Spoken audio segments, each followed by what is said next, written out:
hisab di dunia, mereka akan dihisab yaumil qiyamah. Hati-hati. Ahli hisab rokok di dunia, mereka akan dihisab di hari akhir. Kenapa? Karena mereka bukan termasuk orang-orang fuqara ini. Mereka masih membuang uangnya untuk sesuatu yang tidak bermanfaat. Kalau Anda katakan bahwa rokok itu manfaat, Masya Allah, sudah cukup bungkus rokok itu mengatakan qala pemerintah, rokok membunuhmu, gambar orang hancur, gambar dada, paru-paru yang hancur. Sudah cukup peringatan itu sudah cukup peringatan. Yang ngomong bukan ustadz, itu sudah pemerintah dan para dokter. Nah kalau yang pakai rokok banyak, gak langsung seperti ini. Lah kamu uangmu setiap hari berapa? 10.000, 300.000 kamu buang-buang. Ayo hitung dhisik malian. Maka indang berhenti yang merokok itu. Segeralah berhenti yang merokok. Karena ini orang-orang yang masuk langsung tanpa perhitungan gampang. Mereka yang uangnya habis untuk yang wajib saja. Lah kalau rokok itu wajib apa nih? Makanya hati-hati. Gak guyonan masalah rokok ini, jenengan dangu mandek. Karena jenengan buang uang untuk sesuatu yang akan dihisab oleh Allah. Karena ini bukan sesuatu yang wajib ini. Kalau jenengan yang buang yang keluarkan uang untuk nafkah, tidak akan dihitung oleh Allah Subhanahu wa taala, malah jadi pahala. Kalau jenengan yang mengeluarkan uang untuk sabun, deterjen dan juga gula, garam, kecap dan lain sebagainya, kerupuk, peyek dan lain sebagainya, itu semuanya tidak akan dihitung oleh Allah. Oh, ini wajib, ini sudah, ini untuk memberi anaknya makan, masuk wis gak dihitung. Kalau Anda mengeluarkan uang untuk membayar guru ngaji anak Anda, tidak akan dihitung oleh Allah, malah jadi pahala. Tapi kalau rokok yang Anda keluarkan, itu manfaatnya untuk apa? Kesehatan Anda terganggu, kesehatan orang lain terganggu, ya toh? Kesehatan orang lain terganggu. Kalau seandainya rokok itu dikatakan tidak haram, dia haramnya karena mengganggu.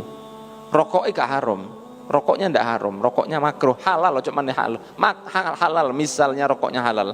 Tapi ketika Anda merokok, Anda tahu bahwa Anda akan sakit suatu saat, maka Anda menabung penyakit di dalam hati, di dalam paru-paru, di dalam pankreas dan lain sebagainya, di dalam badan, sampai mulut bisa kena kanker, gigi bisa habis, wis gak tapi ganteng untuk nentek, sehingga rusak. Ini kan titipannya Allah. Merusak titipannya Allah itu enggak boleh. Lho iki tekku dhewe walaupun tekmu. Apalagi milik orang lain. Apakah nanti kalau merokok terus istrinya kena asap, yaumil kiamaan istrinya ndak akan nagih? Demi Allah nagih istrinya. Demi Allah istrinya nagih. Ya Allah, saya dulu dikasih asap pasif sama dia ya Allah. Ditagih jenengan sama ya. Jo enak-enak sing rokokan, gak guyon nih. Mereka akan nagih, ya Allah, saya dulu dizalimi sama dia. Apa? Asap rokoknya masuk ke jantung saya, asap rokoknya masuk ke paru-paru saya. Sedangkan orang perokok pasif, semua insya Allah sudah tahu itu lebih berbahaya dari perokok aktif. Ngono enakan rokokan aktif saja? Tidak, karena perokok aktif itu juga nyedot asapnya sendiri. Disbol itu dia juga napas, kan masuk lagi, double malah yang perokok aktif itu. Perokok aktif itu sama dengan juga perokok pasif juga. Seseorang yang merokok dibuat asapnya, kan akhirnya masuk juga. Dia di saat yang sama sebagai perokok aktif, di saat yang sama dia juga perokok pasif. Lah kalau dia merokok, itu terpaksa harus dihitung sama Allah. Dia tidak bebas seperti orang fuqara yang lain. Kalau fuqara yang lain uangnya habis untuk hal-hal yang wajib, beras, makanan pokok, sembako, baju, listrik, air, habis untuk itu. Tapi kalau habis untuk rokok, jangan keburu bos, hitungan dulu bos. Anggo yang masih rokokan segera berhenti untuk kebaikan Anda sendiri, ya toh? Untuk kebaikan Anda sendiri. Anda tahu berapa harganya rokok di Amerika? Satu pak hampir 200.000. Kenapa kok mahal? Supaya warganya gak rokokan. Kalau di Prancis itu orang merokok di jalan, di publik, di publik ya, di tempat umum didenda. Harus merokok di beberapa tempat tertentu. Gak boleh orang rokok gak boleh, ada peringatannya. di sini kan alhamdulillah terase masjid gawe rokokan. Nggih napa nggih?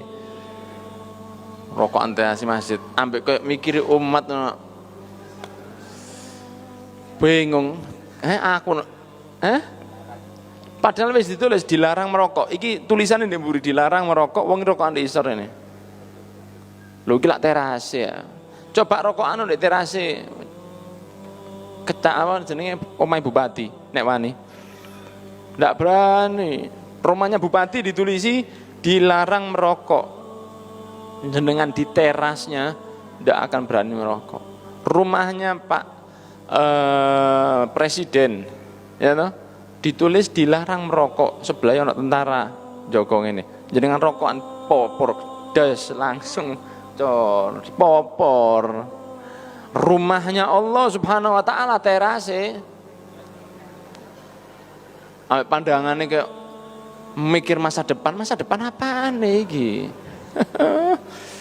Ya toh, jangan merokok di masjid, apalagi di terasnya. Jangan, sudah sabarlah sampai kalau memang boleh. Dan jangan bawa rokok itu masuk ke dalam masjid. Jangan bawa gowok tok ojo. Jenengan bawa sepeda kan kemari, ya toh? Sepeda jenengan kan kalau sepeda kreditan yang sekarang bagasi ini gede-gede. Rokok antum kalau mau masuk masjid, masukkan di joknya sepeda. Jangan dibawa masuk ke masjid, karena itu mengganggu barokah bagi yang lain. Mengganggu barokah, gowok tok itu sudah membawa athar ke yang lain. Jangan dibawa masuk ke masjid. Rokoknya itu loh. Masa dirokok di juru masjid? Kan tidak. Ya kan tidak. Taruh di sepedanya dulu. Atau titipkan ke ibu-ibu. Ibu-ibu sing rokokan. Jadi jangan dirokok, jangan dibawa ke masjid. Walaupun kotaknya saja, taruh di jok sepeda. Understand? Jelas ya? Jadi kalau masuk masjid ini, masuk majelis apapun, jangan dibawa rokoknya. Ditaruh di jok sepeda. Nanti